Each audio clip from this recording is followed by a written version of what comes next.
Mr. Bear Postman. Written by Chizuko Kuratomi and illustrated by Kozo Kakimoto.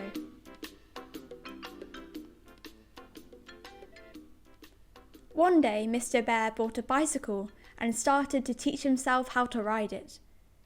He could climb on all right and pedal, but he could not stay on. The little rabbits watched him all day as he got on and fell off, got on and fell off, got on and fell off. But Mr. Bear was patient and determined. So in the end he managed to stay on. The little rabbits wondered why he had taken so much trouble, but next day they found out when Mr. Bear appeared in a new hat as the village postman. He had learned to ride a bicycle so that he could get from house to house with his new post bag. The first morning, Mr. Bear was very busy. To start with, he had to learn where all the rabbits lived. Then there were letters to take to most of them, parcels for a few, and even 1 or 2 telegrams. Sometimes the addresses were so badly written that he could hardly read them. Sometimes, too, he left things at the wrong houses and had to go back for them. After lunch, Mr. Bear's work began all over again. By the middle of the afternoon, his legs were so sore that he had to sit down for a rest. He was too tired to notice that he had not shut his post bag properly. Suddenly a gust of wind blew all the letters out of it. "Help!" shouted Mr. Bear. Luckily, the little rabbits saw what had happened. "We'll get them back," they said. Soon all the letters were safely shut up once more in the post bag. It was almost dark when Mr. Bear delivered the last letter. As he set off for home, the crescent moon seemed to be smiling at him.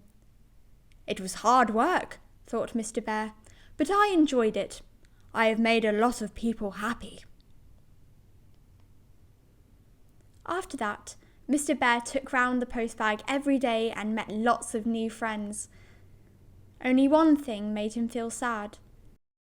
In the lonely cottage that he passed each morning, there was an elderly rabbit who never got a letter.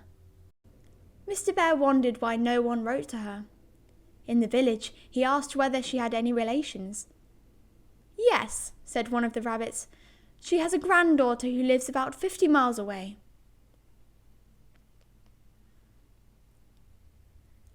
When he got home, Mr. Bear had a wonderful idea. "I could write a letter to that elderly rabbit," he thought. "If I do not sign it, she will think it comes from her granddaughter." He took a long time to write the letter, because he could not write very well. He liked to imagine how the elderly rabbit would smile when she opened it. Next day, Mr. Bear took the letter he had written and handed it to the elderly rabbit. Her eyes widened with surprise and she smiled in just the way he had imagined. "Thank you, Mr. Postman," she said. Then she scurried off into her house with the letter.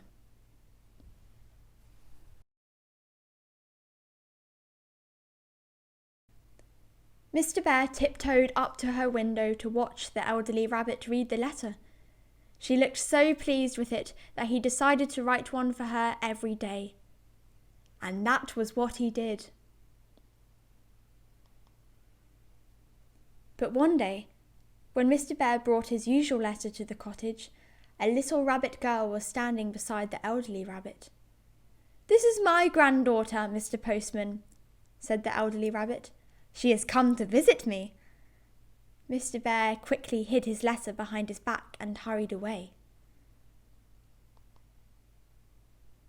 The next day was a Sunday, so Mr. Bear was at home. He had just started to clean his bicycle when he heard someone cough.